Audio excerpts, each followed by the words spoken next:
Give $100,000 for our dream house, or you're no longer a family member, my son thundered at Christmas dinner, his voice shaking with rage.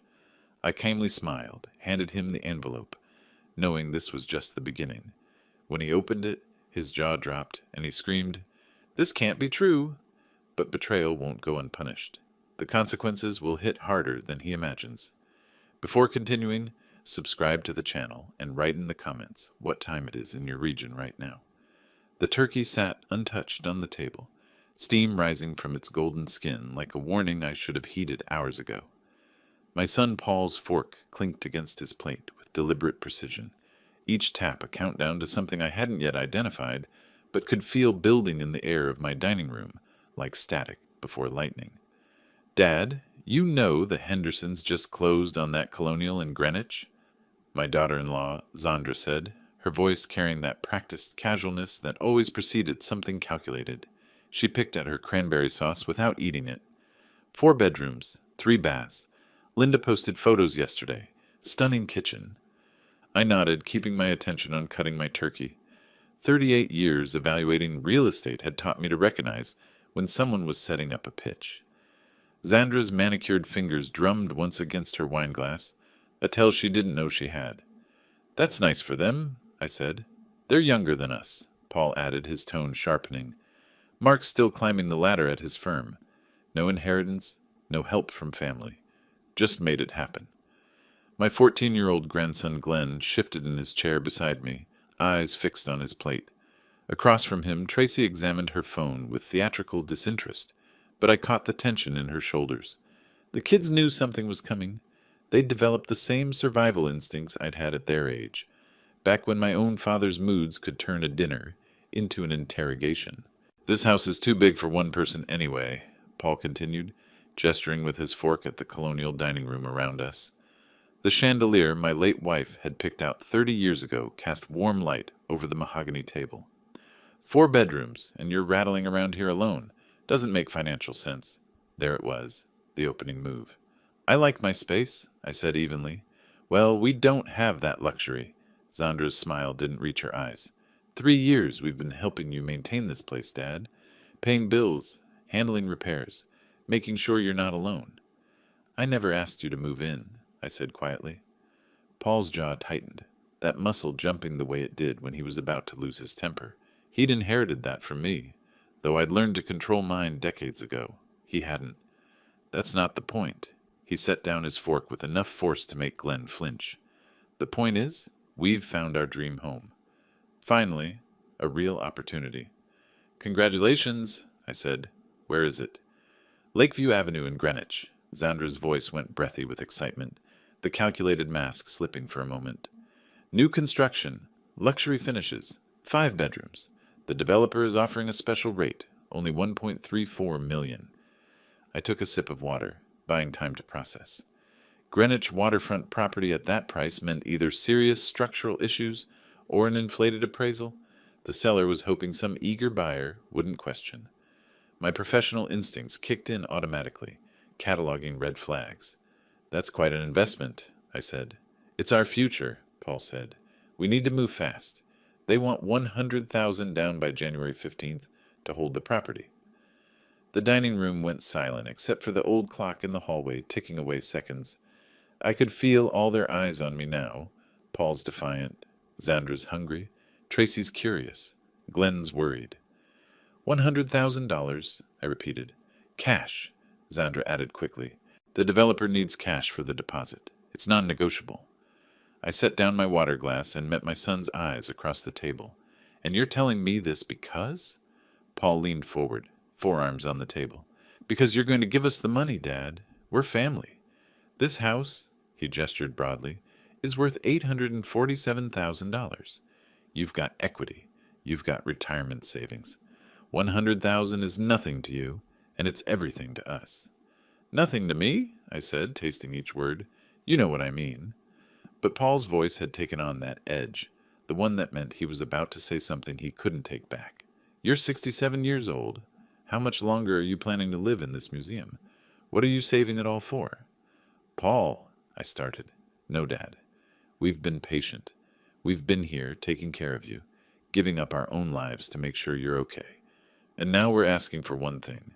One investment in your son's future, in your grandchildren's future. His voice rose. So here's how this works. You give us that money for the down payment, or you make it very clear where we stand. Where you stand? I asked quietly. Paul pushed his chair back and stood, his 6-foot frame towering over the table. Zandra's hand went to his arm, but it wasn't restraint. It was encouragement. I could read it in the set of her shoulders, the satisfied gleam in her eye. They'd planned this. Either you help this family, Paul said, his voice filling my dining room like ice water, or you're no longer part of it. Your choice, Dad.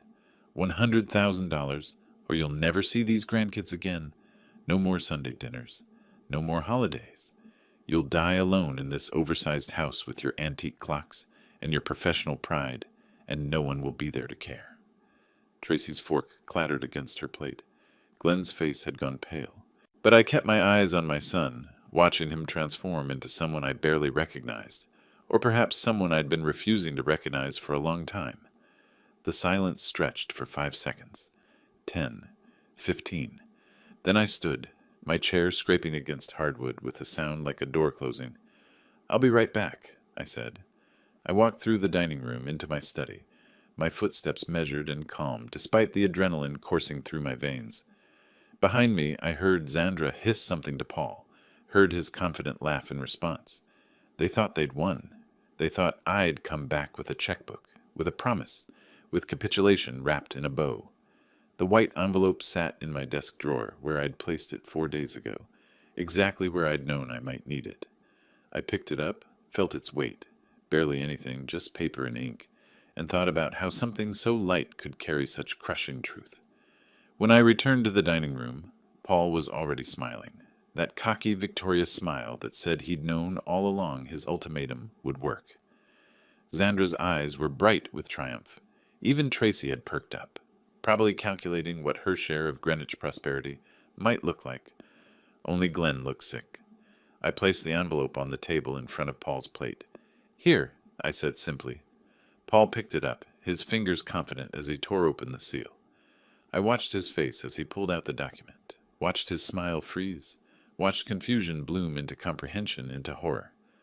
"What?" he started. "Living trust declaration for the property at 1847 Timber Ridge Road," I said quietly.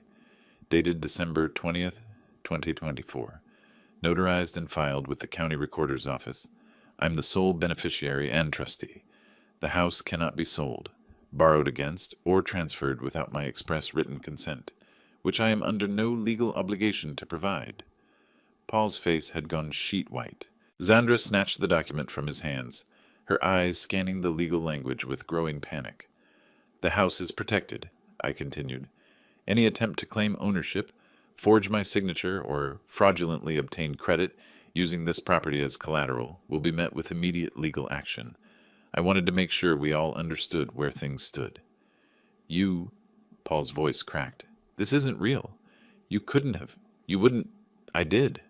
I met his eyes. "Last Thursday, actually. Funny thing about being a real estate appraiser for 38 years. You learn which lawyers specialize in asset protection." Zandra stood so fast her chair toppled backward. "You spiteful old man! We've given up 3 years of our lives for you." "No one asked you to," I said. The calm in my voice surprised even me. "You moved in because Paul lost his job and couldn't afford rent. I gave you a home. That was generosity, not indebtedness." "This can't be legal." Paul's hands shook as he held the document. "You can't just lock us out of our inheritance." "It's not your inheritance yet."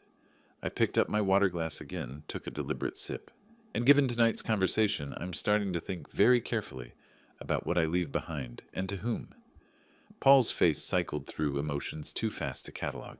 Shock, rage, fear, calculation. Finally, he crumpled the paper in his fist and threw it on the table. "This isn't over, Dad. You just made the biggest mistake of your life."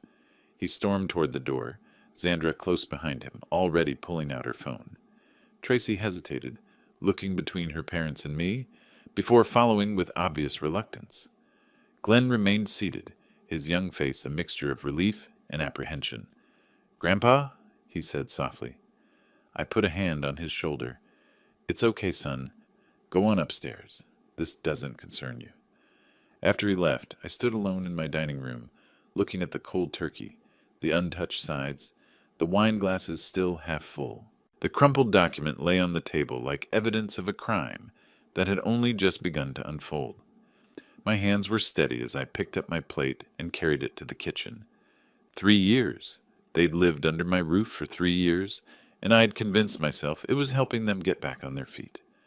I'd told myself Paul's increasing demands were just temporary stress, that Zandra's entitlement was just her way of coping with their reduced circumstances. I'd been lying to myself, and tonight, standing in my kitchen loading dishes into the dishwasher, I admitted that I'd known the truth for months, maybe longer. The question was what I was going to do about it. December the 26th arrived with that peculiar quiet that follows family explosions. Paul and Zandra stayed upstairs in their room all morning, their door closed, voices occasionally rising in argument, but never quite loud enough for me to hear specific words. Tracy had left before dawn to stay with a friend. Only Glenn ventured downstairs, slipping into my basement workshop where I was examining a pocket watch from 1892. "Can I help?" he asked, his voice tentative in the doorway. "Always?" I gestured to the stool beside my workbench. "Hand me the magnifying glass." We worked in comfortable silence for a while, the way we had dozens of times over the past 3 years.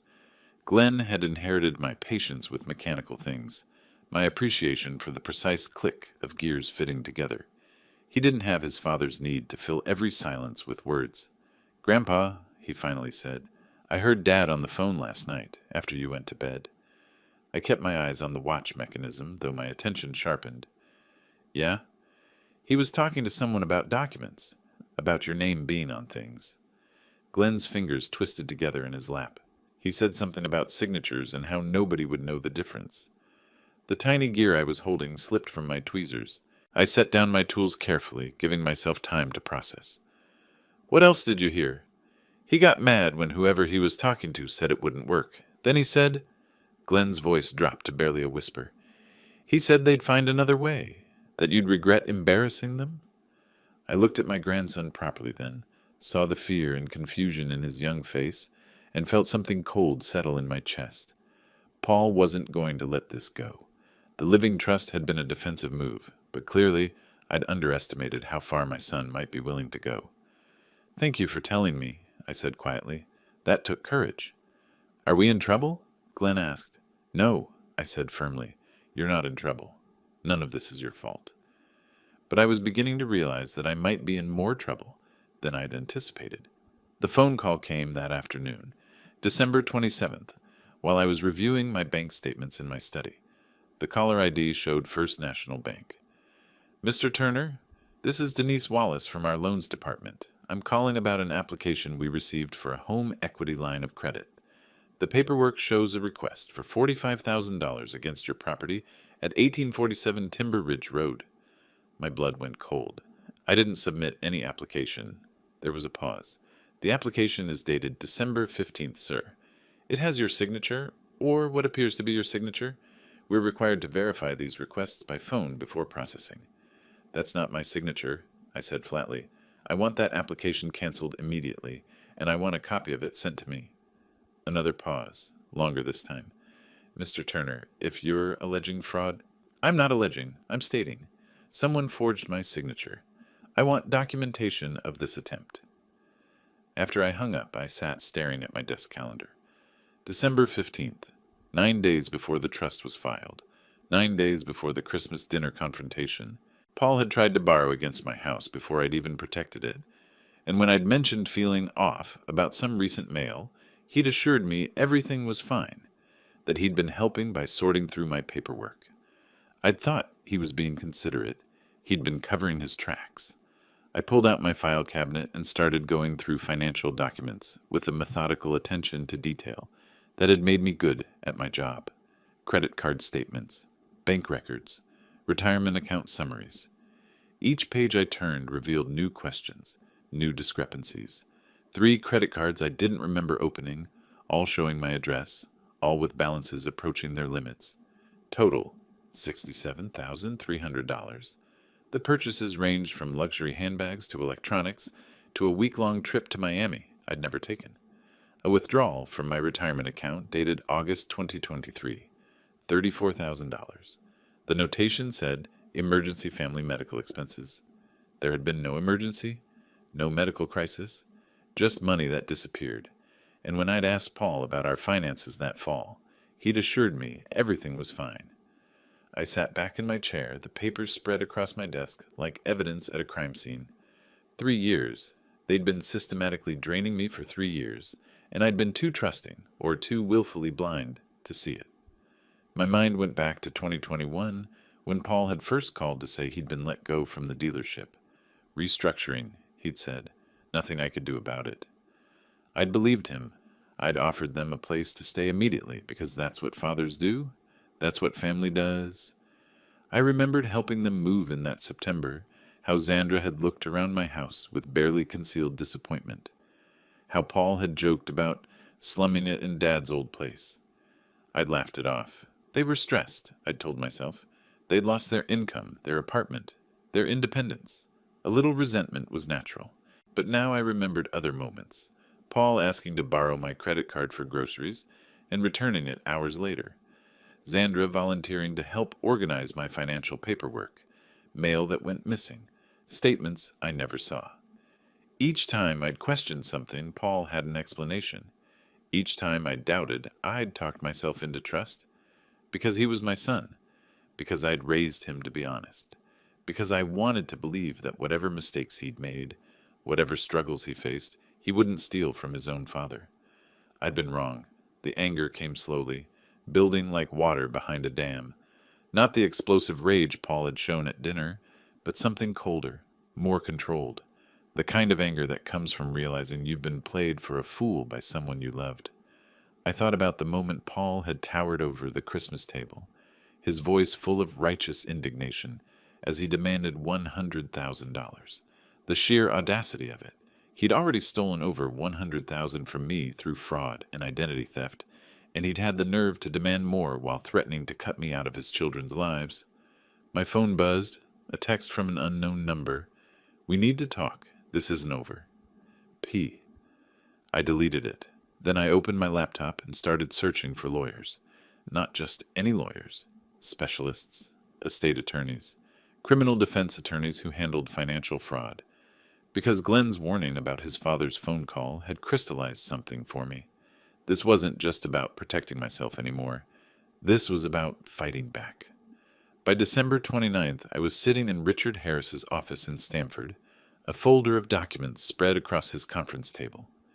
Richard was 52, with silver hair and the kind of calm demeanor that comes from spending decades handling other people's worst days. Mr. Turner, he said after reviewing the credit card statements and bank records, you understand what you have here? Identity theft, fraud, forgery. I kept my voice level. Enough for criminal charges. Yes. Richard tapped the forged loan application. Multiple felonies, actually. Connecticut takes financial exploitation of elderly family members very seriously. If we pursue this criminally, your son and daughter-in-law could face significant prison time. I don't want that, I said quickly. Richard raised an eyebrow. Then what do you want? I thought about Paul's threat, about Xandra's contempt, about the way they'd planned their Christmas ambush, convinced I'd fold under pressure, about 3 years of lies and manipulation and stolen trust. I want my money back, I said, all of it, and I want them to understand there are consequences. Consequences without criminal prosecution. Richard leaned back in his chair. That's going to require a more nuanced approach. I'm listening. We spent 3 hours mapping strategy, document everything, secure all accounts, file fraud reports with credit agencies, report the forgery attempt to the bank, but hold off on criminal complaints, build a comprehensive record of every false transaction, every forged signature, every unauthorized use of my identity. The goal, Richard explained, is to create enough legal pressure that they have no choice but to cooperate on your terms. You want repayment? We make non-repayment more painful than paying you back. It was December 31st when I finally sat alone in my study, A spreadsheet open on my laptop showing the full scope of the theft. $67,300 on fraudulent credit cards. $34,000 from my retirement account. $45,000 attempted through the home equity line. $146,300 total they'd tried to extract from me, and I'd stopped them just short of complete success. Outside my window, Fairfield was preparing for New Year's Eve. Fireworks would light up the sky at midnight. People would toast to new beginnings, fresh starts, better tomorrows. I looked at my spreadsheet, at the neat columns of theft and deception, and felt something settle into place. Not resolution exactly, but clarity. Paul had said I'd have to choose between giving them money or being excluded from the family. He'd been wrong. I wasn't choosing anything. I was taking back control. My fingers moved across the keyboard, updating a document I'd started days ago. A systematic plan for recovery, for justice, for making sure that my son and his wife understood exactly what it meant to steal from someone who'd spent 38 years reading between the lines of real estate deals and spotting fraud in property transactions. They thought I was just an old man with equity and retirement savings. They thought I'd fold under pressure or guilt or fear of loneliness. They'd made a fundamental miscalculation. I closed my laptop and looked at the pocket watch on my desk, its mechanism exposed, every gear visible in the lamplight. Broken things could be fixed if you understood how they worked, if you had the patience and skill to realign each component properly. My family was broken, had been for a long time, maybe since before Paul moved in, maybe since before he lost his job. But I was done pretending it could be fixed by pretending it wasn't broken. The clock in the hallway chimed 11. 1 hour until midnight. 1 hour until 2025. I picked up my phone and opened my notes app. At the top, I typed, January objectives. Below it, I began to list what needed to happen next. They wanted $100,000. Fine. They were going to pay me back every cent they'd stolen, whether they wanted to or not. Taylor Bishop arrived at my house on January 2nd wearing a navy suit that had seen better days and carrying a leather briefcase that looked like it had survived a war. He was 44, according to Richard's recommendation, a former forensic auditor who'd traded corporate investigations for private work after getting tired of protecting companies that didn't deserve protection. Mr. Turner? He shook my hand with the firm grip of someone who'd learned to project confidence. Richard Harris sent over the preliminary documents. I've reviewed the credit card statements and the retirement account withdrawal. We sat in my study, the door closed against any curious ears upstairs. I could hear Zandra's voice drifting down from the second floor, talking on the phone with that forced cheerfulness she used when she wanted something from someone. What I need, I said, spreading the documents across my desk, is a complete picture. Every transaction, every forged signature, every lie they told to get access to my money. Taylor pulled out a laptop and a digital recorder. Walk me through the timeline. When did they move in? September 2021. Paul had just lost his job at the dealership. Said it was restructuring, but I found out later there were financial irregularities in his department. I paused, remembering how eager I'd been to help, how I'd cleared out my spare bedrooms and told them to take all the time they needed. I thought I was being a good father. You were being a trusting father, Taylor said, his tone neutral. There's a difference, but it's not your fault they exploited it. Over the next hour, I walked him through everything. The mail that had started going missing in early 2022. The times Paul had helped me organize my financial paperwork. The credit cards I'd never applied for, but that showed up with my name on them. The retirement account withdrawal that Paul had explained away as emergency family medical expenses when there had been no emergency and no medical crisis. Taylor's fingers flew across his keyboard, creating spreadsheets and timelines with the efficiency of someone who'd done this 1,000 times before. I'll need to pull records from the county recorder's office, he said. If they attempted to file property transfer documents, there will be a paper trail even if the documents were rejected. How long will that take? For the county records? 2 days, maybe 3. For the full financial analysis, he glanced at his laptop. I can have something preliminary by January 5th. That gave me 3 days to watch and wait. 3 days to observe Paul and Zandra with new eyes, knowing exactly what they'd done but saying nothing, letting them think they'd gotten away with it. It was surprisingly easy, once I started paying attention, to see the signs I'd been ignoring for 3 years. On January 3rd, I came upstairs from my workshop to find Xandra on the couch, scrolling through real estate listings on her phone. She didn't notice me at first, too absorbed in photos of granite countertops and spa bathrooms. When she finally looked up, she quickly switched to a different app, but not before I caught the price tag on the house she'd been viewing. $985,000. Just daydreaming, she said with a brittle smile. Looking at what we could have had if you'd been more supportive? I nodded slowly, watching the way her jaw tightened when she said, supportive, the word she'd chosen to mean willing to hand over $100,000 on demand. That's a nice kitchen, I said mildly. Shame about the market. Her eyes narrowed, trying to determine if I was being sarcastic. I kept my expression neutral, interested, and after a moment she relaxed. The market will turn around, she said. It always does. And when it does, we'll be ready. With my money, she meant. With the equity in my house or the remains of my retirement account, or whatever else they could squeeze out of me before I had the poor taste to die and ruin their inheritance timeline. I went to the kitchen to make coffee, and through the doorway I could see her return to her phone, her fingers moving rapidly as she texted someone. Probably Paul, strategizing their next move now that the Christmas dinner ambush had failed. The coffee maker gurgled and hissed, filling the kitchen with the smell of fresh grounds, and I thought about how Xandra had started making coffee for me every morning about 6 months ago. She'd presented it as a thoughtful gesture, bringing it to my study with a smile. I'd been touched. Now I wondered what she'd been doing in my study while I drank that coffee, what documents she'd been photographing, what mail she'd been sorting through, what signatures she'd been practicing. That evening I sat at the dinner table and watched them perform the theater of normalcy. Tracy picked at her food in sullen silence, still angry about being dragged away from her friend's house to participate in family dinners. Glenn ate quietly, occasionally glancing at me with worried eyes.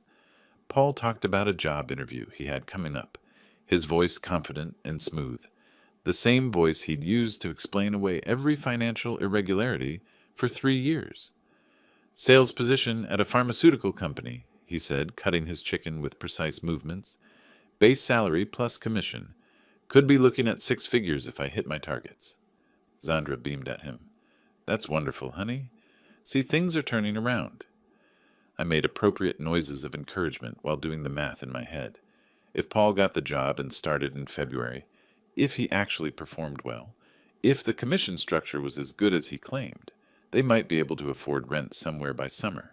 They might be able to leave my house and take their schemes and their forged signatures somewhere else. But they wouldn't, because they'd already stolen over $100,000 from me, and walking away now would mean losing access to whatever they thought they could still extract. That's good news, I said. I hope it works out. Paul's smile faltered for just a second, a micro-expression that crossed his face before he recovered. He'd expected me to be more enthusiastic, maybe, or more relieved at the prospect of them finally becoming financially independent. He had no idea I was counting every lie, cataloging every manipulation, building a case that would make it impossible for them to walk away without consequences. On January 5th, Taylor Bishop sent me an encrypted email with 3 attachments. I opened them in my study with the door locked, my reading glasses perched on my nose, as I absorbed page after page of documented theft. The first attachment detailed the credit card fraud.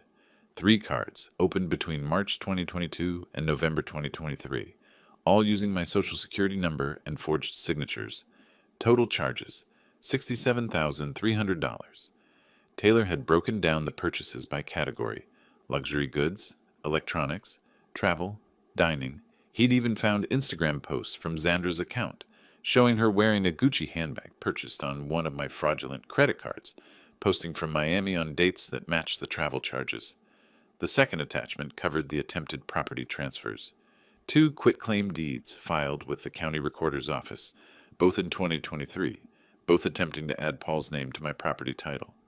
Both rejected, the first because the notary seal was suspicious, the second because the property was already in the living trust by the time they filed it.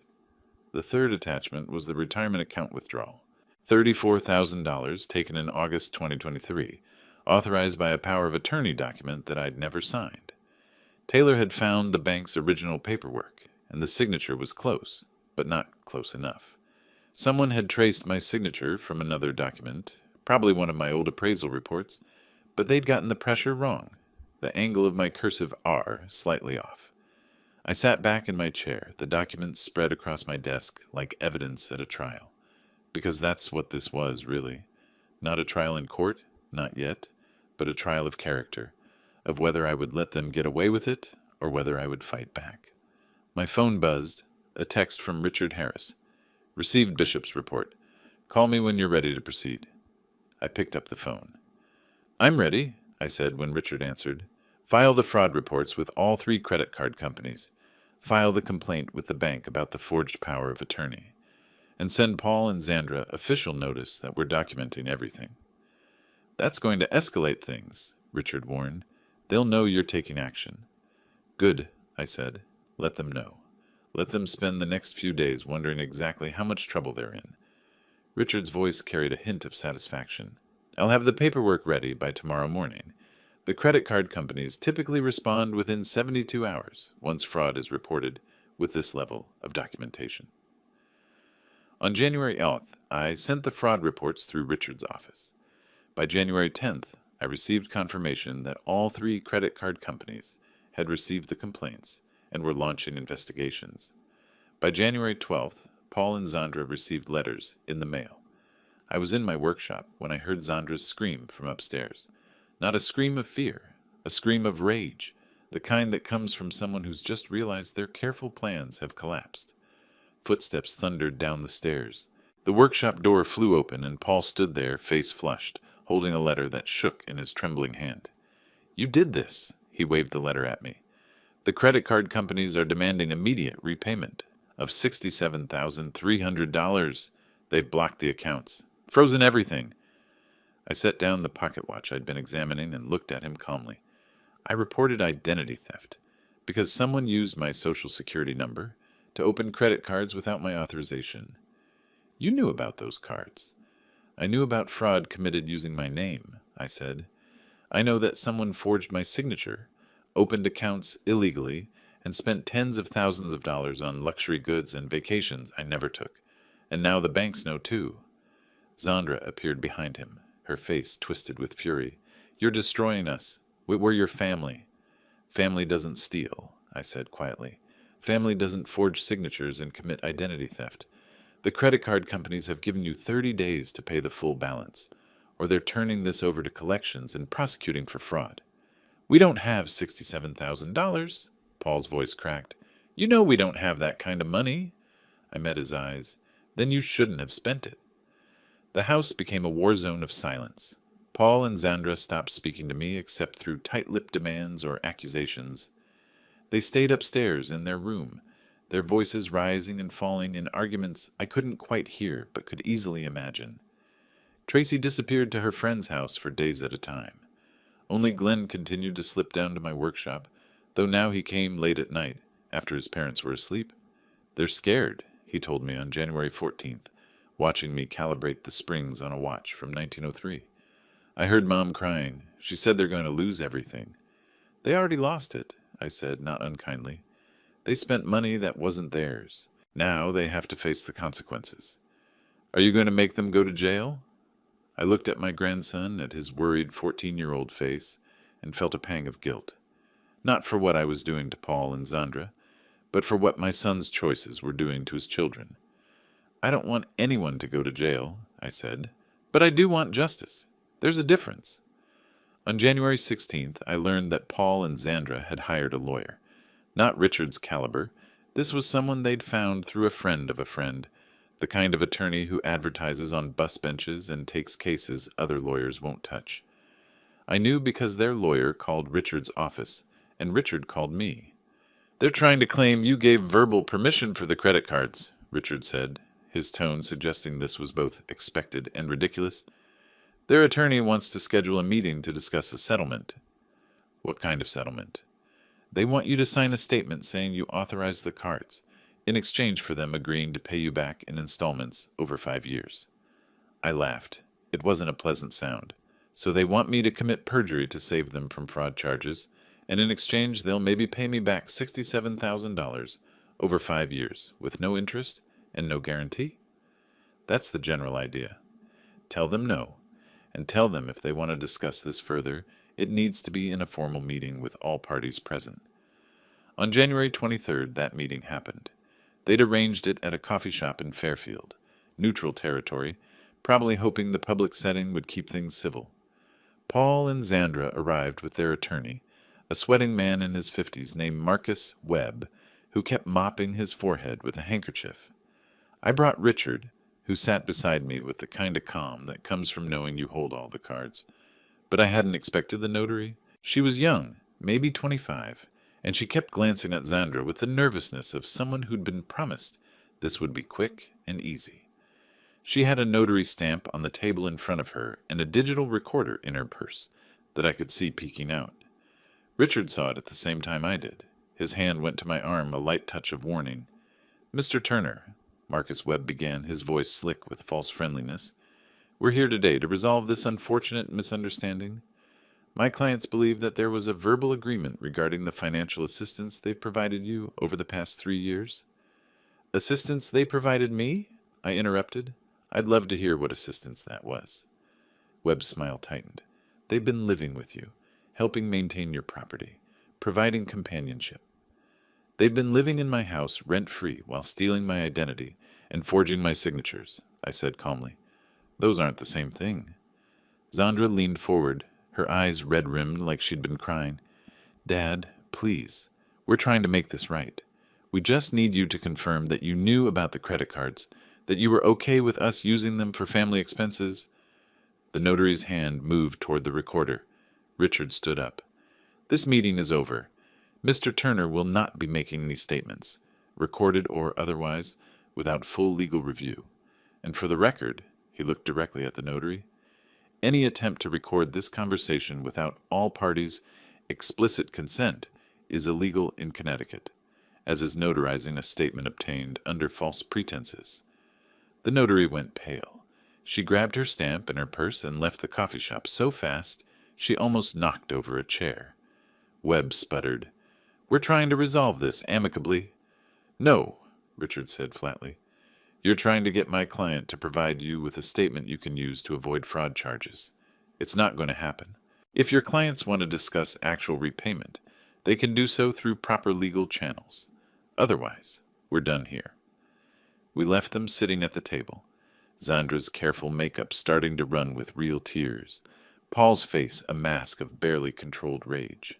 In Richard's car on the way back to his office, I said, "They're getting desperate." "Good. Desperate people make mistakes."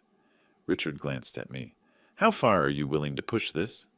I thought about the $146,300 they'd tried to take from me, about the years of lies and manipulation, about Glenn's worried face and Tracy's sullen anger and the way my house had become a battlefield.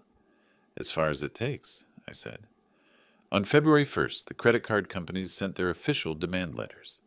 Paul and Zandra had until February 28th to pay the full balance of $67,300, or face collections and legal prosecution. That same day, I learned that the bank that was supposed to finance their dream house had rejected their loan application. Their credit scores had tanked with the fraud reports, and no lender would touch them now. The house on Lakeview Avenue was officially out of reach. I found out because Zandra's voice carried through the heating vents one evening, talking to someone on the phone. "The bank said our credit is destroyed. We can't get approved for anything. That house is gone. Everything we worked for is gone, and it's all because Robert decided to be vindictive." I smiled in the darkness of my workshop. Vindictive. That's what she called seeking justice for theft and fraud. On February 7th, Richard called with interesting news. "The retirement account withdrawal," he said. "I've reviewed the power of attorney they used. It's definitely forged, and the bank has acknowledged that their verification process failed. We can sue for recovery, but it's going to take months of litigation." "What's the alternative?" "We make them pay it back directly, not through the courts, through a promissory note. A formal contract with payment terms, penalties for missed payments, and legal consequences if they default. Can we enforce that? If they sign it, absolutely. And right now they're desperate enough that they might. On February 10th, I had Richard draft 2 documents. The first was a formal demand for monthly rent, $1,800, which was the fair market rate for a 4-bedroom house in Fairfield. The second was a notice that if they didn't begin paying rent, they had 60 days to vacate. I had Richard deliver both documents by certified mail. When Paul came to my study that evening, he didn't knock. He just opened the door and stood there, the letters in his hand, his expression somewhere between disbelief and fury. Rent? His voice was quiet, which was somehow more threatening than if he'd shouted, "You're charging your own son rent?" "I'm charging the people who stole over $100,000 from me for the privilege of continued occupancy of my property." I said, "That seems fair. We're your family. Then you should have acted like it." He took a step closer, and for a moment I thought he might actually hit me. His fists were clenched, his breathing rapid, all the charm and manipulation stripped away to reveal the entitled, angry man underneath. But he didn't hit me. Instead, he said, "You'll regret this. When Zandra and I get back on our feet, when we're successful again, you'll regret treating us this way. And when that time comes, don't expect any help from us. Don't expect to see your grandchildren. Don't expect anything." "I already don't expect anything from you, Paul," I said quietly. "That's the difference between us. You thought my money was yours for the taking. I know now that my trust was mine to give, and you broke it." He left, slamming the door hard enough to rattle the framed appraisal certificates on my wall. I sat in my study for a long time after that, listening to the old house settle around me, thinking about the path I'd chosen. There was still time to back down, to forgive the debt, to let them stay rent-free and pretend the last 3 years hadn't happened. But that's what I'd been doing for 3 years already. Pretending, ignoring, trusting when I should have been verifying. My phone buzzed with an email from Taylor Bishop. Subject line, "Additional findings, timeline of attempted property transfer." I opened it and read through his detailed analysis of when Paul and Zandra had tried to steal my house out from under me. The dates, the forged documents, the careful planning that had gone into each attempt. And that's when I understood exactly how to make them pay for what they'd done. Not just in money, though they would pay that too, but in dreams. In the future, they'd planned using my resources. In the house they'd wanted to buy with my equity. In the comfortable life they'd thought they could build on the foundation of my trust. I opened a new document on my computer and started typing. It was time to show them what real consequences looked like. The certified mail arrived at their door on February 11th. I watched from my study window as Zandra signed for it, her fingers leaving smudges on the electronic tablet the postal worker held out. She turned the thick envelope over in her hands, saw Richard Harris's law firm address on the return label, and her face went tight. She didn't open it immediately. Instead, she clutched it to her chest and hurried back inside, calling for Paul. I counted to 30 before their voices started rising upstairs. Couldn't make out the words, but I didn't need to. The eviction notice and rent demand were clear enough. $1,800 per month, starting March 1st, or vacate the premises within 30 days. At 67, I'd learned that patience was a weapon most people forgot existed. February 18th brought Paul to my study. He didn't knock this time either, just pushed open the door with enough force to make the hinges creak. His face was red, veins visible at his temples, the kind of rage that came from someone realizing they'd miscalculated badly. "We need to talk," he said, his voice low and dangerous. I set down the gear I'd been examining, part of a pocket watch from 1924, and looked at him calmly. "About the rent? It's quite reasonable for a 4-bedroom house in Fairfield. You know what this is about." He stepped closer to my desk. "You're trying to destroy us. Oh, fine. But you won't see your grandchildren again. Ever. We'll move to California, Florida, anywhere you can't reach them. You'll die alone without ever knowing them." I let the silence stretch for 5 seconds. 10. His breathing was rapid, shoulders tense like a boxer waiting for the bell. "Is that a threat, Paul?" "It's a promise." I picked up my phone and pressed record on the voice memo app, setting it on my desk where he could see it. Could you repeat that? For the record? You're threatening to prevent me from seeing my grandchildren because I'm asking you to pay fair market rent for my property? His eyes went to the phone, then back to me. Something in his expression shifted, calculation replacing rage. He'd realized his mistake. This conversation is over, he said, backing toward the door. But don't think you've won, Dad. We'll find a way out of this. After he left, I sent the recording to Richard with a simple note. Document this with the others. Richard's response came within minutes. Documented. This strengthens our position considerably if they pursue any custody or visitation issues. On February 24th, Richard sent the formal legal demand. 30 days to vacate or begin paying $1,800 monthly rent. Attached was a separate document, an invoice for $34,000, the amount stolen from my retirement account, with a payment plan proposal. I didn't expect them to accept it. I expected them to panic. They exceeded my expectations. February 27th, I returned from the hardware store to find Xandra sitting in my living room, with rental applications spread across the coffee table.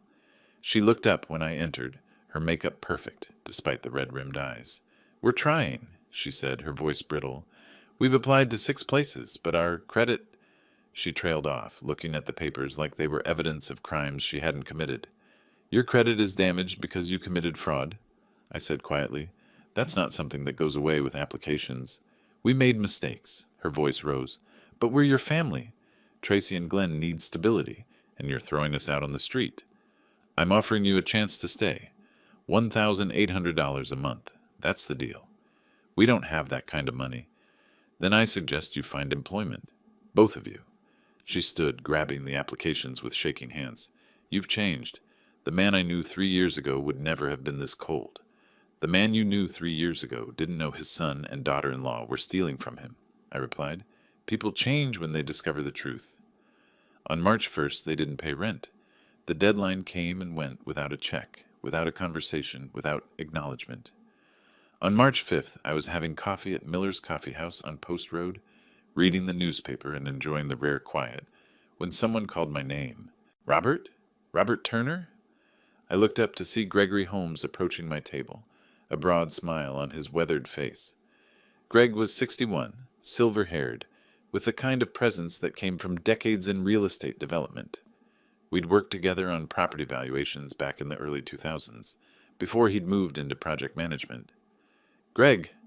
I stood to shake his hand. It's been what, 2 years? At least. Mind if I join you? We spent 20 minutes catching up. His work at Precision Home Development, my retirement, the state of the real estate market in Fairfield County. Ordinary conversation between old colleagues. But something he said caught my attention. We've got a luxury development in Greenwich that's been sitting for months, Greg said, stirring his coffee. Beautiful property on Lakeview Avenue, but we can't seem to move it. Market's soft for that price point. My coffee cup paused halfway to my lips. Lakeview Avenue? Yeah, 234 Lakeview. Know it? I knew it. The address was burned into my memory from Christmas dinner, from Paul's demands, from Xandra's desperate social media posts about their dream home. I've heard of it, I said carefully. What's the issue? Honestly, we think the previous appraiser might have been optimistic, listed at $1.34 million, but we're not getting serious interest. I've been pushing management to bring in an independent evaluator, get a realistic assessment. I took a sip of coffee, buying time while my mind raced through possibilities. What kind of evaluator are you looking for? Greg leaned back in his chair. Someone with your expertise, actually. Residential luxury properties, market analysis, realistic valuations. You interested in some consulting work? We could use someone who isn't afraid to tell us when we're overpriced. The universe, I reflected, had an interesting sense of timing. I might be, I said. What's the compensation? $8,500 a month for about 15 hours of work. Flexible schedule, mostly property analysis and market reports. I pretended to consider it, though my decision was already made. Send me the details. I'll take a look. We finished our coffee talking about old projects, old colleagues, the way the industry had changed. When we parted ways in the parking lot, Greg handed me his business card. Really glad I ran into you, Robert. We need people who aren't yes men. I pocketed the card and drove home, my mind already working through the implications. Paul and Xandra's dream house, the property they'd demanded $100,000 to purchase, was owned by a company that wanted to hire me to evaluate whether it was overpriced. The symmetry was almost poetic. March 12th arrived with paperwork from Precision Home Development, employment contract, non-disclosure agreement, project list. I signed everything in Richard's office with my attorney reviewing each clause to ensure there were no conflicts of interest. "This is legitimate consulting work," Richard confirmed. "You're providing professional real estate appraisal services. The fact that one of their properties happens to be relevant to your personal situation is coincidental." "Entirely coincidental," I agreed, though we both knew better. That evening, I sat in my study reviewing the project files Greg had sent over. Third on the list, 234 Lakeview Avenue, Greenwich, CT. Luxury new construction, 5 bedrooms, currently listed at $1,340,000. My job was to provide an independent market analysis. I pulled up comparable sales, recent transactions, market trends. The work was familiar, methodical, the kind of analysis I'd done thousands of times. But this time, every number carried additional weight. My preliminary assessment suggested the listing price was inflated by at least 15%. Upstairs, I could hear Xandra's voice through the heating vents, talking on the phone with someone. Her tone was desperate, pleading, "We just need 3 months to get on our feet. Can't you talk to your parents about a loan?" Whoever she was talking to apparently said no. On March 20th, Paul found work as a sales representative for a pharmaceutical supply company. Base salary of $3,400 monthly, plus commission that might never materialize. Xandra took a position at a retail store in Stamford, working 40 hours a week for $2,800 a month. Their combined income was $6,200. After taxes, probably closer to $4,800. Not enough to pay me $2,400 a month and still cover their other expenses. The math was simple. They were drowning. On March 20th, a letter arrived from First National Bank, forwarding Paul and Xandra's case to Consolidated Credit Recovery, a collections agency. The $67,300 in fraudulent credit card debt was now officially in collections. Their credit scores, already damaged, were about to be obliterated. I learned this because Paul left the letter on the kitchen counter, where I saw it while making coffee, his handwriting scrawled across the top. "Call them Monday. Try to negotiate." Good luck negotiating when you're already behind on everything else, I thought. March 26th was the deadline. 30 days since the eviction notice, 30 days to either pay rent or leave. They requested a meeting. Richard, Paul, Xandra, and me, sitting around my dining room table like we were negotiating a business merger instead of the terms of their continued residence in my house. Paul spoke first, his voice careful, controlled. "We found employment. Both of us. We can start making payments." "How much?" Richard asked, pen poised over his legal pad. "We can do $1,200 a month," Xandra said quickly. "It's what we can afford right now. Once Paul's commission kicks in..." "The rent is $1,800, I interrupted. "That's non-negotiable." "We can't," Paul started. "Then you have 14 days to vacate." Xandra's carefully maintained composure cracked. "Where are we supposed to go? No one will rent to us with our credit. You're backing us into a corner." "You backed yourselves into a corner when you stole from me," I said quietly. "I'm offering you a solution. Pay what you owe, or leave." Richard slid a document across the table. "There's also the matter of the $34,000 from Mr. Turner's retirement account. We're proposing a promissory note with monthly payments of $600 in addition to the $1,800 in rent. Total monthly obligation, $2,400. I watched Paul's face as he did the math, watched the color drain from his cheeks, watched his jaw clench so hard I could see the muscle jumping beneath his skin, his hands resting on the table, curled into fists. $2,400 a month, he repeated, his voice hollow. "You know that's almost impossible." "Then make it possible," I said, "or file for bankruptcy and leave. Those are your options." Xandra looked like she wanted to throw something. Her perfectly manicured nails dug into her palms, leaving red crescents. Her breathing was rapid, shallow, the kind that comes before tears or screaming, but she didn't scream. Instead, she turned to Paul. "Sign it!" "Zandra, sign it! We don't have anywhere else to go." Paul reached for the pen with a trembling hand. I'd seen that tremor before in people who'd just realized they'd lost everything. He scrawled his signature across the promissory note, each stroke of the pen like an admission of defeat. When he finished, he looked at me with something that wasn't quite hate, but wasn't far from it. "You're enjoying this." "I'm ensuring you face consequences for your actions," I said. "If that brings me satisfaction, it's because justice should be satisfying." They left the table without another word. I heard their footsteps heavy on the stairs, heard their bedroom door slam hard enough to rattle the windows. Richard gathered the signed documents, slipping them into his briefcase with the efficiency of someone who'd handled hundreds of similar cases. "First payment is due April 1st. If they miss it—" "I know," I said. "Eviction proceedings begin immediately." After Richard left, I went down to my workshop. Glenn was already there, sitting on his usual stool, hands folded in his lap. "I heard," he said quietly. $2,400. "They made their choices," I said, picking up the tools I'd left scattered on my workbench. "Now they live with them. What happens if they can't pay?" "Then they leave." I selected a tiny screwdriver, began working on the watch mechanism I'd been restoring for weeks. "And they learn that stealing has consequences." Glenn watched me work in silence for a while, then asked, "Grandpa, what are you building toward?" I looked at my grandson, at his serious 14-year-old face, and saw an intelligence that reminded me of myself at that age.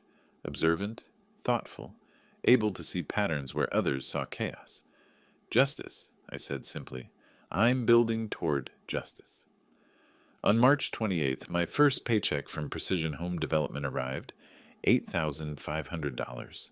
I deposited it into my account and sat in my study, looking at the project list Greg had sent over.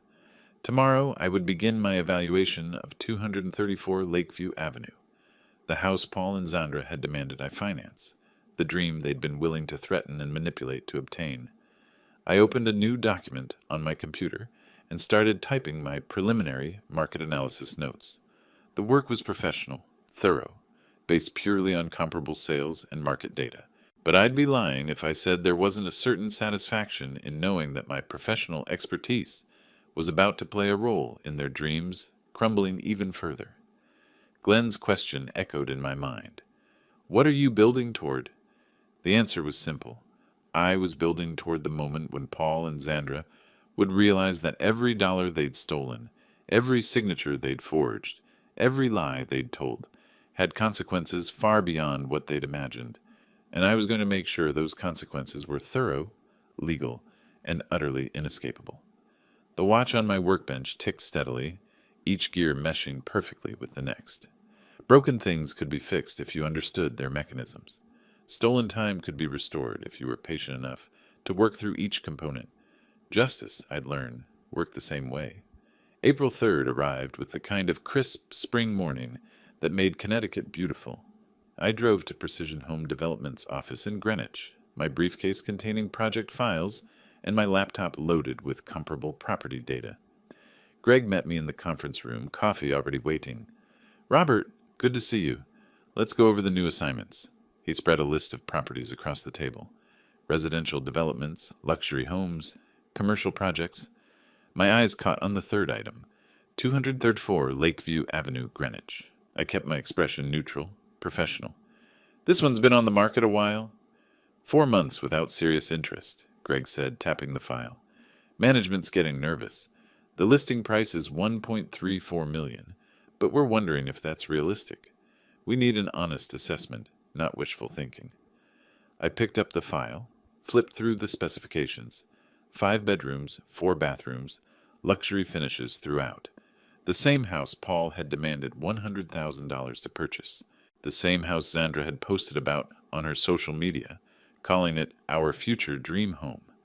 The irony was so perfect, it almost hurt. "I can have a preliminary report by April 8th, I said. "Full analysis with comparable sales, market trends, realistic valuation."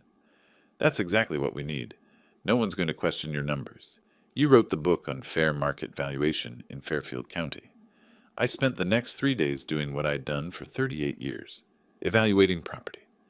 I drove to Lakeview Avenue, walked the house, took measurements, examined finishes. The construction was solid, but not exceptional. The location was good, but not premium.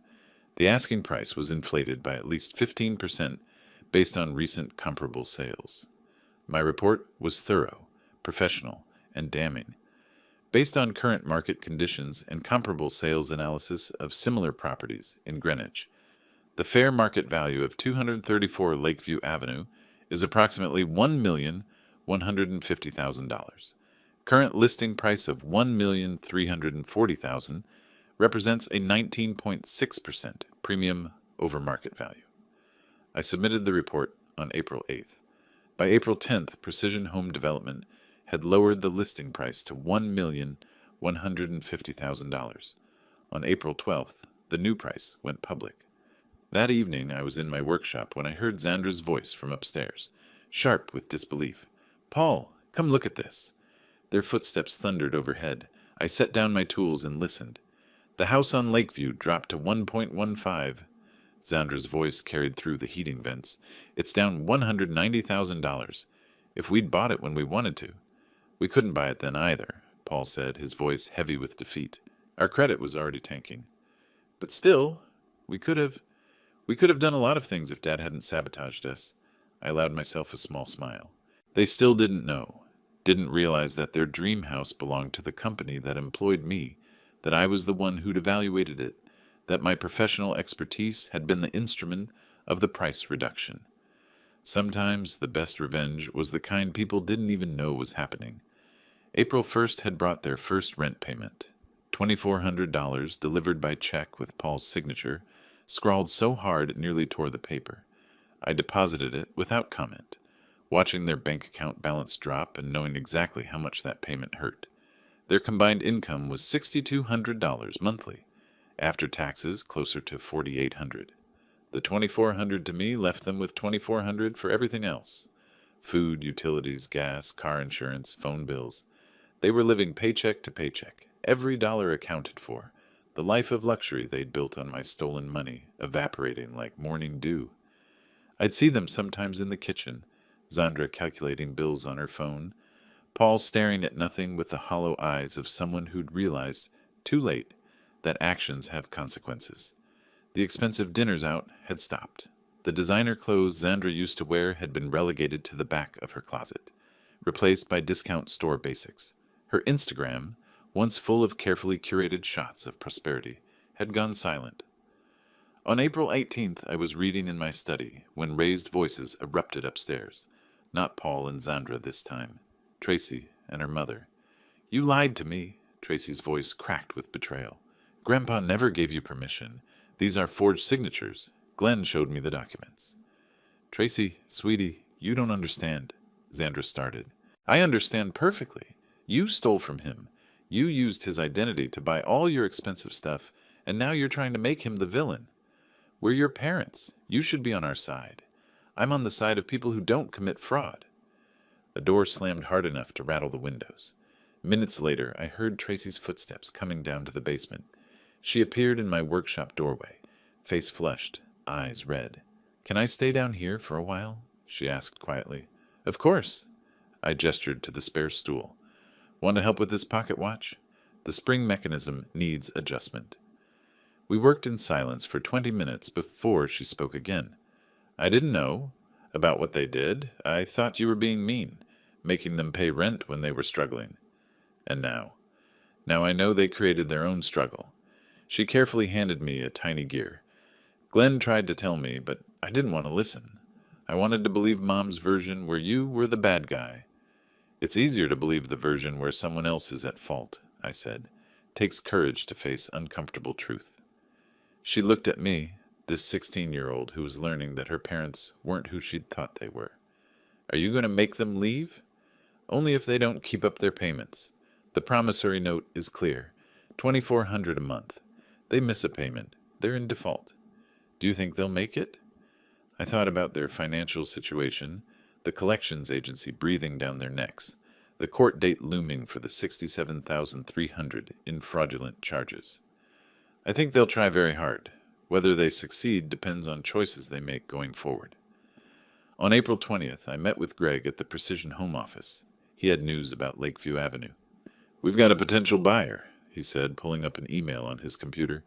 "Young executive couple, pre-approved for financing, but they're cautious. Want an independent second appraisal before they commit. Would you be willing to do another evaluation? More detailed this time, looking for any issues that might affect value." "When do they need it?" "By May 15th would be ideal." I agreed, already knowing what a more thorough inspection might reveal. Houses always had hidden issues. The question was whether those issues were significant enough to warrant another price adjustment.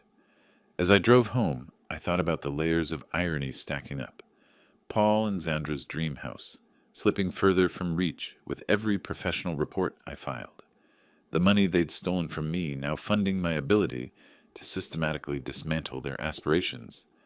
Justice, I'd learned, didn't always look like courtrooms and handcuffs.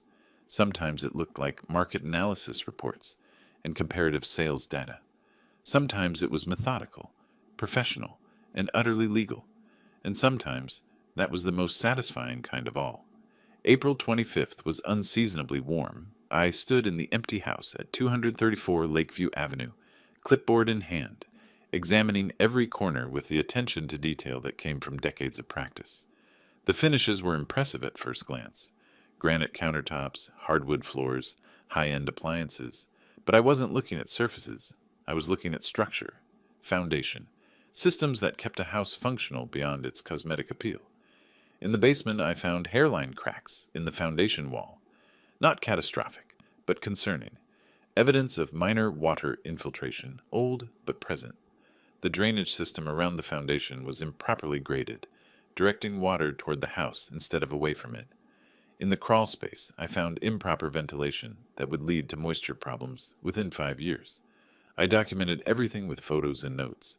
Then I calculated the cost to remedy these issues: foundation repair, drainage correction, crawl space ventilation upgrade, approximately $45,000 of work that any informed buyer would need to address.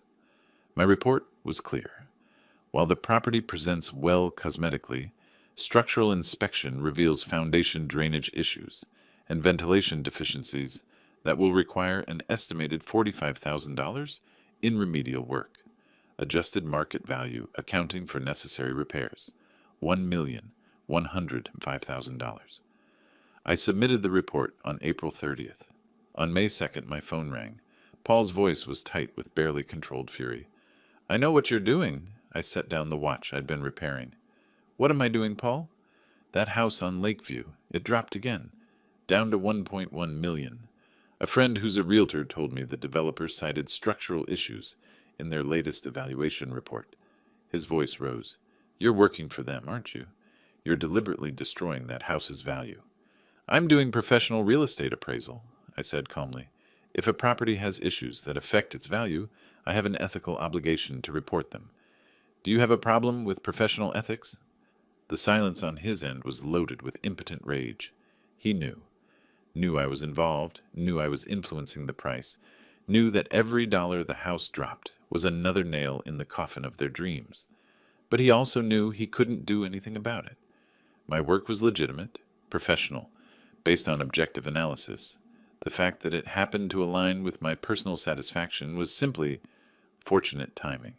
"You're destroying us," he said quietly. "No, Paul. You destroyed yourselves when you stole from me. I'm just ensuring you face the consequences." He hung up without another word. On May 8th, Zandra came to my study. She'd lost weight over the past month, her face drawn, the designer clothes replaced with generic brands. She stood in my doorway looking smaller somehow, diminished.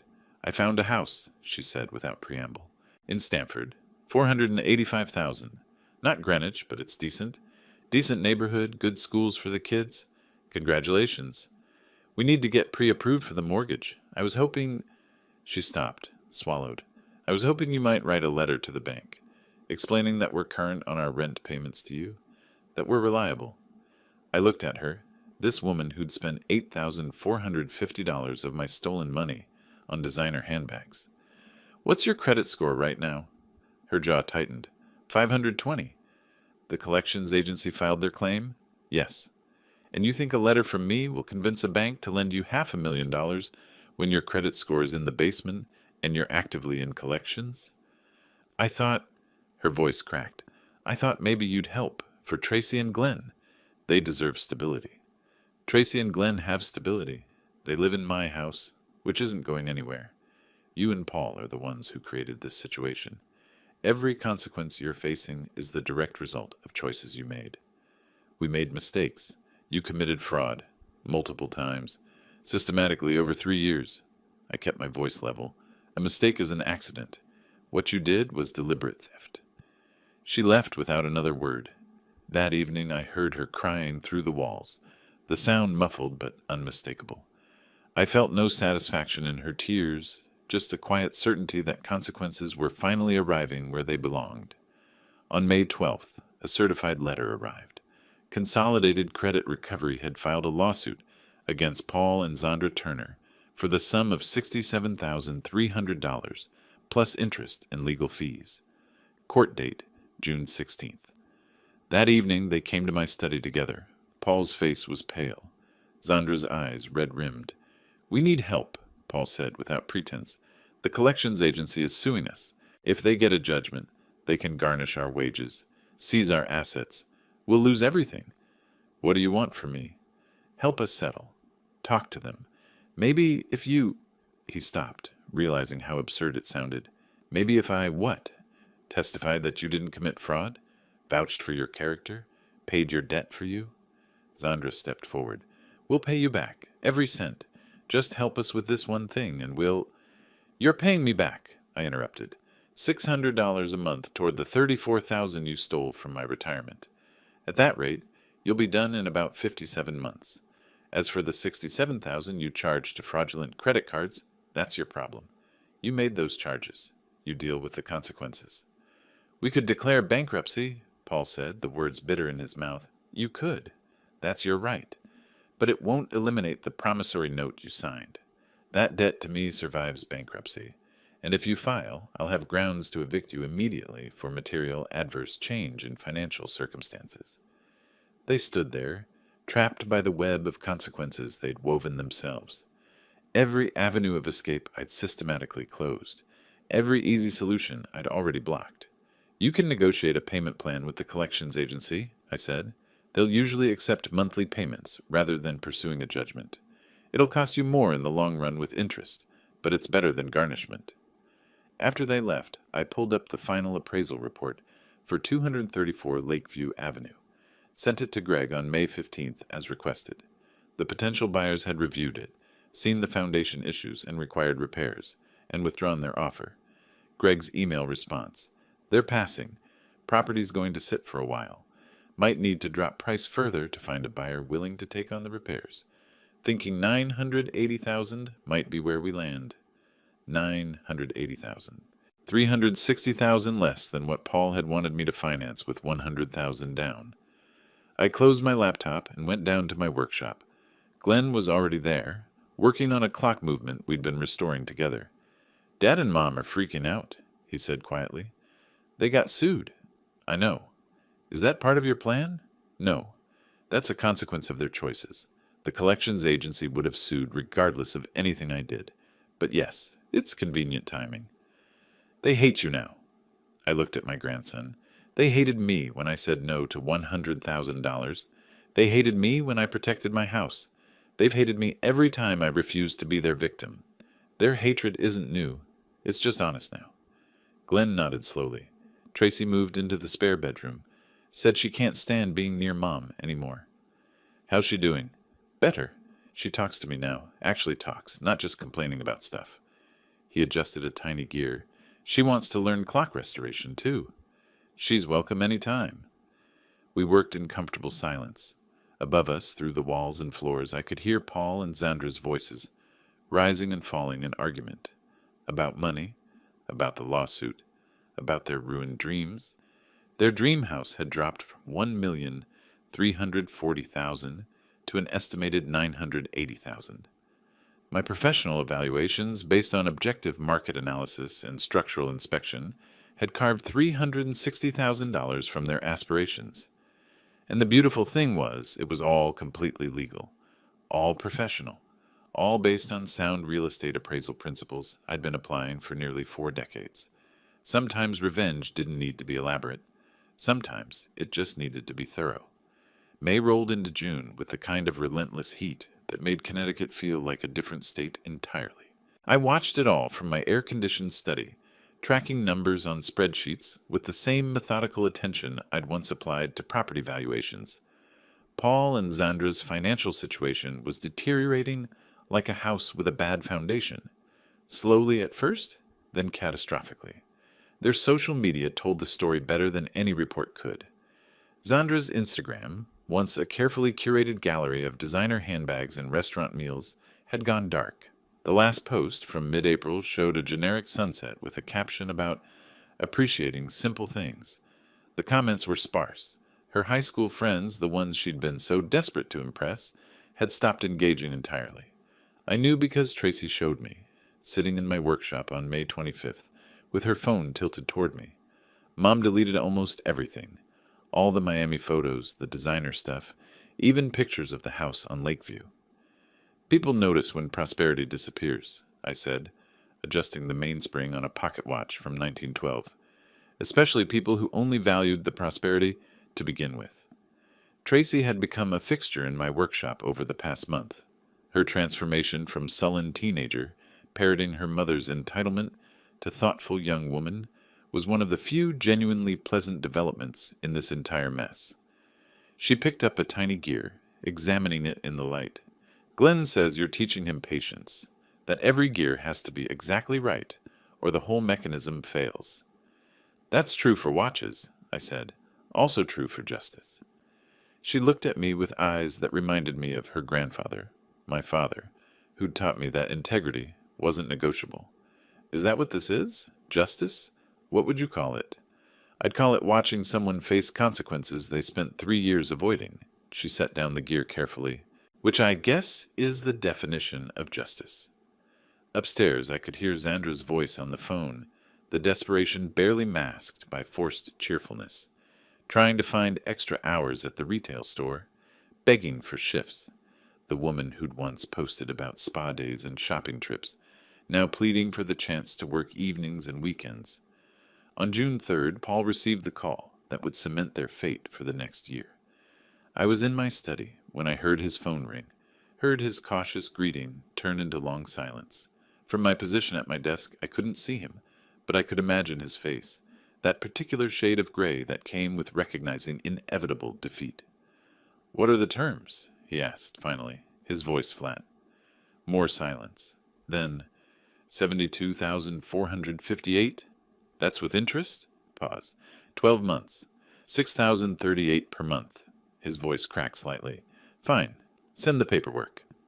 When he came down the stairs 10 minutes later, he looked like he'd aged a decade.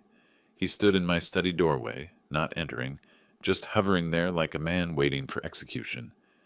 "The collections agency," he said. "They're offering a payment plan. 12 months? $6,038 monthly, or they take us to court and get a judgment." I set down my pen. "That's generous of them. A court judgment would allow wage garnishment and asset seizure. We don't have $6,000 a month to spare. With what we're paying you, we're already drowning. Then you'll need to earn more." His laugh was bitter, hollow. "Earn more. Right. Because jobs are just lying around for people with my record and credit score. You found your current position. Find another one. Work 2 jobs. Zandra can increase her hours." I kept my voice neutral, professional. "These are the consequences of spending $67,300 that didn't belong to you. You enjoy this. It wasn't a question. Watching us struggle. Watching us lose everything. I enjoyed justice being served," I said. "There's a difference." He left without another word. On June 8th, I reviewed my own financial records. 5 months since Paul and Zandra had begun their payments to me. $2,400 monthly. $12,000 total toward the $34,000 they'd stolen from my retirement account. $22,000 remaining. At current rates, another 11 months of payments. I did the math on their total obligations. To me, 2,400 monthly for 11 more months. To the collections agency, 6,038 monthly for 12 months. Total monthly obligation, $8,438. Their combined income, approximately $6,200 before taxes, maybe $4,800 after. The numbers didn't work. They'd need to nearly double their income just to meet their obligations, let alone pay for food, utilities, transportation. It was mathematically elegant, really. They'd created a trap for themselves that had no easy escape. Bankruptcy wouldn't discharge the promissory note to me. Defaulting on either debt would trigger immediate consequences, eviction from me, legal judgment from the collections agency. They were, quite simply, stuck.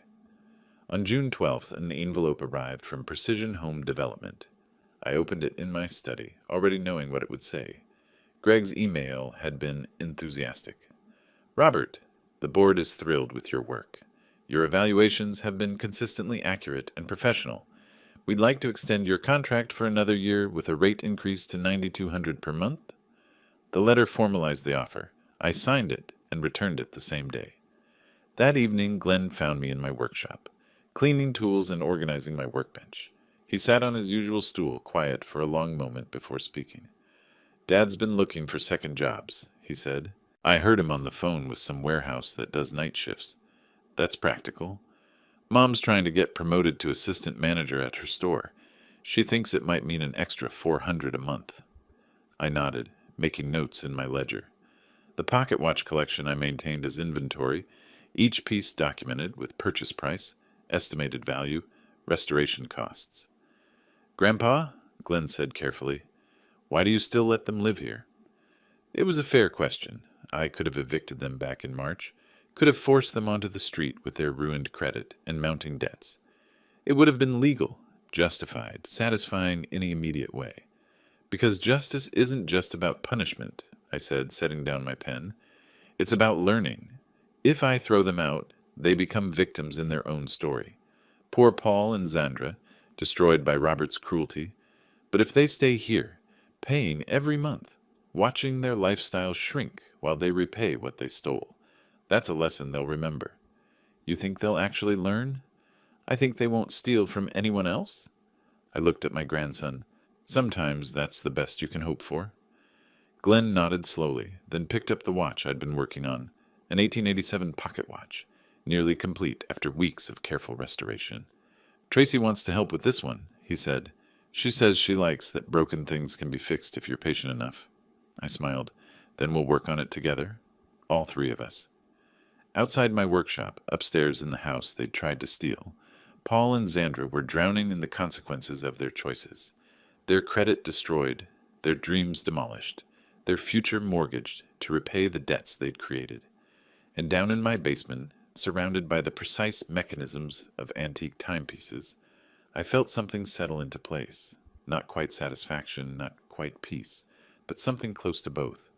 Justice, I'd learned, didn't always arrive with thunder. Sometimes it ticked away quietly, methodical and inevitable, like the gears of a well-maintained watch. June 16th arrived with clear skies and the kind of heat that made the courthouse steps shimmer. I didn't attend the hearing. Paul and Zandra's legal battle with Consolidated Credit Recovery didn't require my presence, but I received Richard Harris's text at 11:30. Settlement approved. 12 monthly payments of $6,038. They're locked in. I was having coffee at Miller's when the text arrived. I read it twice, set down my phone, and allowed myself a moment of genuine satisfaction. On June 20th, I called a family meeting. They assembled in my dining room at 2 o'clock, Paul, Zandra, Tracy, and Glenn. Richard Harris sat beside me, his briefcase open, legal documents arranged with precise efficiency. I'd asked Tracy and Glenn to be present because they deserved to understand what had happened, to see that actions had consequences, that theft and manipulation didn't go unpunished, that sometimes the person you're trying to victimize is stronger than you realized.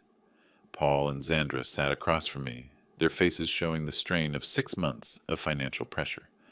Paul had lost weight, his shirt collar loose around his neck. Xandra's carefully maintained appearance had crumbled. No makeup, hair pulled back in a simple ponytail, the designer clothes replaced with discount store basics. I laid out the documents on the table, one by one. The credit card statements showing $67,300 in fraudulent charges. The forged power of attorney used to steal $34,000 from my retirement account. The 2 attempted quitclaim deeds with forged signatures. Taylor Bishop's investigation report. Bank records. Everything. For 3 years, I said, my voice calm and measured, you systematically stole from me. You used my identity to open credit cards and spent the money on luxury goods, vacations, and lifestyle expenses. You forged my signature to withdraw my retirement savings. You attempted twice to steal my house through fraudulent property transfers. Xandra's face had gone pale. Paul stared at the documents like they were evidence at his own trial. The total amount you stole or attempted to steal, $146,300. Credit cards, retirement account, attempted home equity line. I let that number hang in the air. When that wasn't enough, you demanded $100,000 more for a down payment on a house you couldn't afford. We made mistakes, Paul started. You committed fraud? I interrupted. Multiple felonies, identity theft, forgery. I have enough evidence here to press criminal charges that would send both of you to prison. Xandra's hand went to her mouth. Tracy sat very still, watching. But I didn't, I continued. Instead, I gave you a choice. Pay back what you stole or face prosecution. You chose to pay. I pulled out a ledger, opened it to show the payment records. In 5 months, you've paid me $12,000 toward the $34,000 you stole from my retirement, $22,000 remaining. Additionally, you've committed to paying consolidated credit recovery, $6,038 monthly for the next year to settle the fraudulent credit card debt. The numbers on the page told the story more brutally than words could. Their monthly obligations, their income, the gap between them. Your total monthly debt payments, $8,438. Your total household income after taxes, approximately $4,800. I looked at them directly. You're underwater by nearly $4,000 every month. That's unsustainable. What do you want from us? Paul's voice was barely above a whisper. I want you to face a choice, I said. You can stay in this house and continue making payments, living within the constraints of the consequences you created. Or you can leave now and make those same payments from somewhere else. The debts don't disappear either way. The promissory note you signed survives bankruptcy. The collections agency has a legal agreement. Your credit is destroyed for years. I paused, letting them absorb the totality of their situation. If you stay, you follow my rules. You pay every dollar you owe. You work as many jobs as necessary to meet your obligations. You live honestly. You respect this house and the fact that it's my property, not yours. And when Tracy and Glenn turn 18, you let them make their own choices about their relationship with me. Xandra's face crumpled. Not quite tears, but close. The woman who'd posted about designer handbags and Greenwich real estate, now confronting a future of retail work and debt payments. Paul's shoulders sagged. All the defiance bled out of him. We'll stay. Say it properly, I said quietly. He looked up, met my eyes. For the first time in 3 years, I saw something like understanding there. Not remorse exactly, but recognition. We'll stay. We'll make the payments. We'll follow your rules. His voice was flat, defeated. We don't have any other choice. You had choices, I said. You made them when you forged my signature. You're living with them now. After they left, I asked Richard to stay. Tracy and Glenn remained as well. On June 24th, I told them, I'm updating my will. Richard's drafted the documents. 50% of my estate goes into a trust for Tracy and Glenn, accessible when they turn 25. The other 50% goes to a charitable foundation for historical preservation. I looked at my grandchildren. Paul and Xandra get nothing. They've already taken their inheritance and spent it. Now they're paying it back. Tracy's eyes were wet, but she nodded. Glenn reached over and squeezed my hand.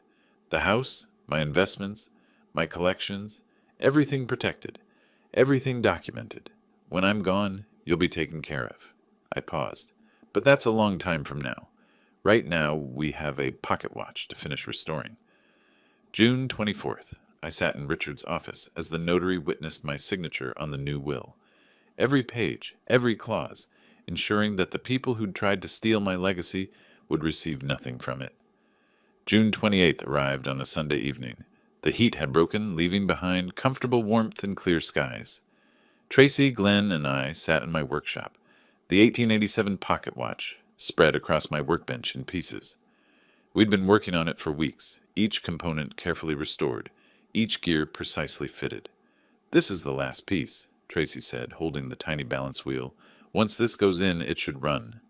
"Then let's see if all our work paid off," I said. Together we assembled the final components. Glenn held the magnifying glass. Tracy positioned the balance wheel. I secured it with a jeweler's screwdriver, each turn measured and deliberate. When the last screw tightened, I wound the crown. 3 full turns, then 4. The watch began to tick. Steady, rhythmic, precise. 138 years after it was made, the mechanism ran as smoothly as the day it left the factory. Tracy grinned. Glenn laughed. I felt something in my chest loosen. Not quite joy, but close. "Grandpa," Tracy said, watching the second hand sweep around the dial, "did you ever think about just forgiving them? Mom and Dad? Just letting it go?" I considered the question carefully. Forgiveness and consequences aren't opposites. I can forgive them for being weak, for being greedy, for making terrible choices. But forgiveness doesn't mean erasing consequences. They stole from me. They need to repay that debt. That's justice. And after, when they've paid it all back, then they'll have learned that actions matter, that you can't steal and manipulate and lie without facing the cost. I looked at the watch, its hands moving steadily forward. That's the lesson worth teaching. Glenn picked up the watch, held it to his ear, listening to the ticking. "You gave them the biggest chance possible, the chance to become honest." "Exactly," I said.